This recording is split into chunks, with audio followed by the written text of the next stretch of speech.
Hi, this is Kayla from Fit Life Forward, and I'm doing my very first video blog or vlog, if you will, about what is next. I just finished my third marathon in 4 weeks, and that was the Nike Women's Marathon, which was kind of the end to my race calendar for the year. And so I'm trying to figure out how I'm going to fill out the rest of my calendar for 2013 and the beginning of 2014. I did just acquire a bid for the Silver Falls Trail Marathon, which is on November 2nd. I'm super excited to get these babies back in the mud. They are much too clean, and it's been much too long since I've been able to run on the trails. Yes, some have called me crazy, and many more will, but it will be my fourth marathon then in 6 weeks. But I'm feeling like I can do it. So to fill out my race calendar after that for 2013 and then on to 2014, I figured there were three things that I needed to kind of focus on or think about in order to make that calendar. One is my current fitness, two is my current motivation, and three is my plan for the training cycle. What do I want it to look like? So as for my current fitness, I'd say I think it's pretty good. I don't think that I will need to worry about building a huge base before I can get into good workouts and different things like that. After the Nike Women's Marathon on Sunday, I walked a lot the very next day on Monday, exploring San Francisco with some friends, which was great fun, but it did leave my feet feeling very sore. So I have actually taken Monday, Tuesday, Wednesday, and today's Thursday all off in a row to make sure that I'm all the way healthy. I told myself that one more day off wouldn't hurt, but a day of running too soon might. And I don't want to hurt myself. I have 3 friends right now who have stress fractures, and that's scary. And that's not something that I want to end up with. So I'm taking it easy until the trail marathon, and then after that, I'll work on starting my new program. As for my motivation right now, it's high. In May, after Vancouver BMO, I had a really hard race, being pulled off the course and having to be put back on when I was planning on, running a PR time.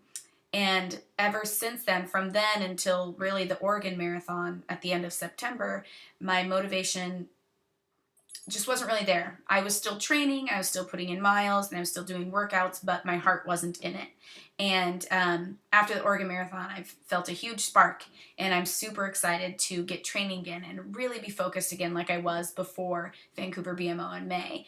And I'm hoping that that'll give me really good results since I was able to PR at the Oregon Marathon without being extremely excited about it.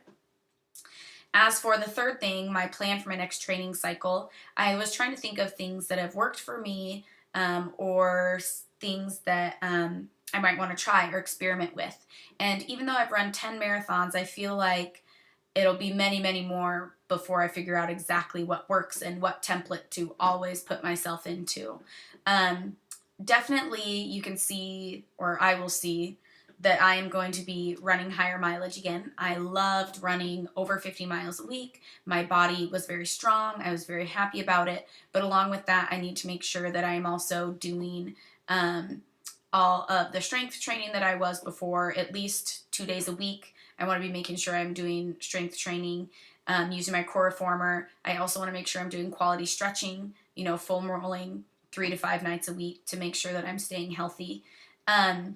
I plan to do multiple long runs in a week, so kind of mixing up that Hanson's marathon training method like I was before and adding it into the traditional method where I'll do the Hanson has, Tuesdays when I do track, I'll do extra mileage, and so I'll be doing a double-digit run that night, the same thing with Thursdays, and then have my long runs on the weekend, but also back it with another weekend long run.